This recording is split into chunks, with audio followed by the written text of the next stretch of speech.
E aí pessoal, tudo bem? Estamos de volta, começando mais um vídeo aqui no nosso canal De Frente com a Palavra. Queremos iniciar dando aqui uma nota de agradecimento e agradecer a todos vocês que têm nos acompanhado e que têm feito esse canal existir, se inscrevendo no canal, ativando o sininho e deixando aqui o seu like e interagindo conosco nos comentários. Eu quero pedir, não custa nada nós reforçarmos, que vocês que estão nos acompanhando e ainda não seguiram estes passos que eu citei aqui, que se inscrevam, ative o sininho, deixe seu like, comente. Você que está caindo de paraquedas, da mesma forma, faz tudo isso que eu estou te pedindo. Sabe por quê? Porque à medida que vocês interagem conosco dessa forma, o YouTube vai entender que os nossos vídeos são relevantes e sempre vai colocar aí em primeiro lugar na busca dos temas que estão sendo abordados. Então, nos ajudem a alcançar mais pessoas com esse conteúdo, assim como vocês foram alcançados, tá bom? Então, vamos ao vídeo de hoje. Vocês podem perceber aqui no título do nosso vídeo qual é o tema do nosso vídeo de hoje, né? O que acontece quando morremos? E nós queremos tratar desse tema hoje à luz da Bíblia. Nós sabemos que existem várias crenças a respeito da existência do homem, a respeito do homem. Crenças de ordem filosófica, sociológica, antropológica e até teológica. Mas independente de quais sejam essas crenças, todas elas possuem um ponto de vista em comum. Creem que a existência do homem ou que a vida do homem está condicionada a uma experiência que nós chamamos de morte. Está condicionada à mortalidade. Quanto a isso, todas as crenças, independente de quais sejam, têm o mesmo ponto de vista.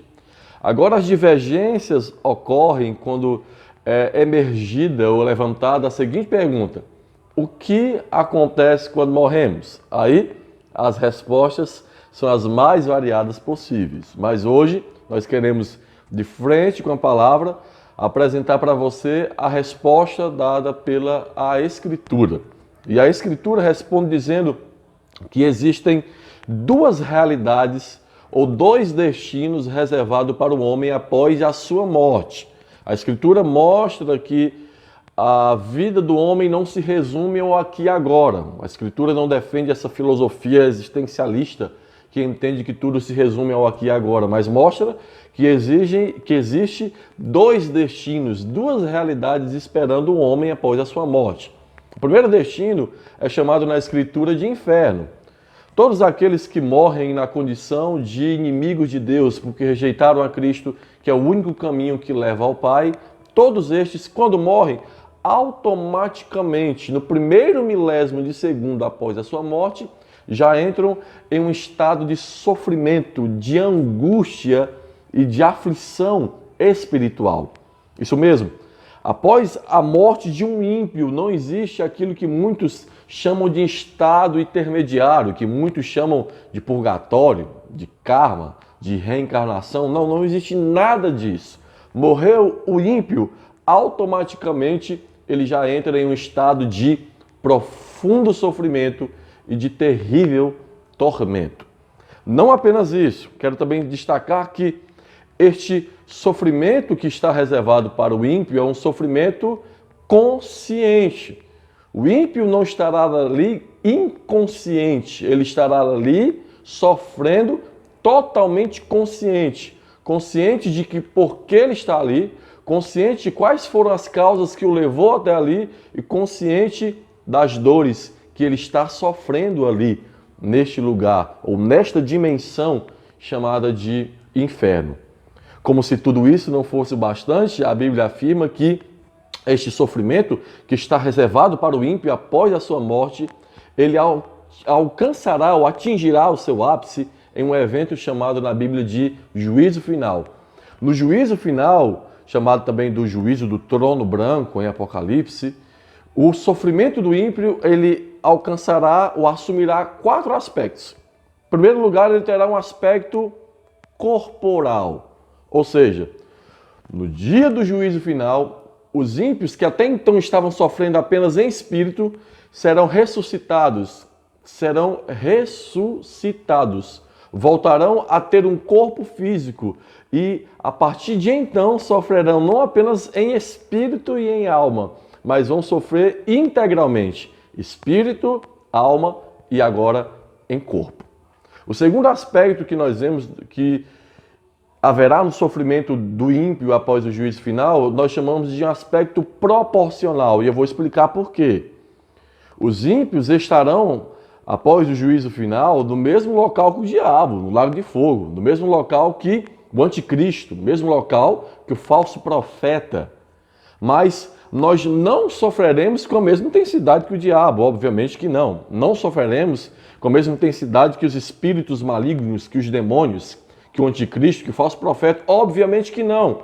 Porque esse juízo, ou este sofrimento após o juízo final, será um sofrimento proporcional.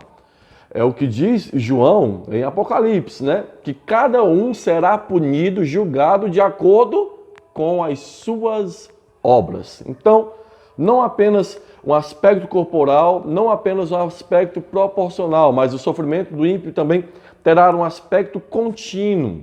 Ou seja, eles de dia e de noite vão sofrer por causa dos seus pecados. Não vai ver esse negócio intervalo, não. Não vai ver esse negócio aí, dá um tempo. Dá um tempo que está doendo demais, sofrendo demais. Dá só um tempo para eu respirar um pouquinho, não. De dia e de noite, aspecto contínuo. E não apenas um aspecto contínuo, mas para encerrar, terá um aspecto eterno. De eternidade em eternidade, para sempre e sempre, vão sofrer. A ideia que é muito pregada pelo aniquilacionismo ou pelo universalismo é totalmente descartada pela Escritura.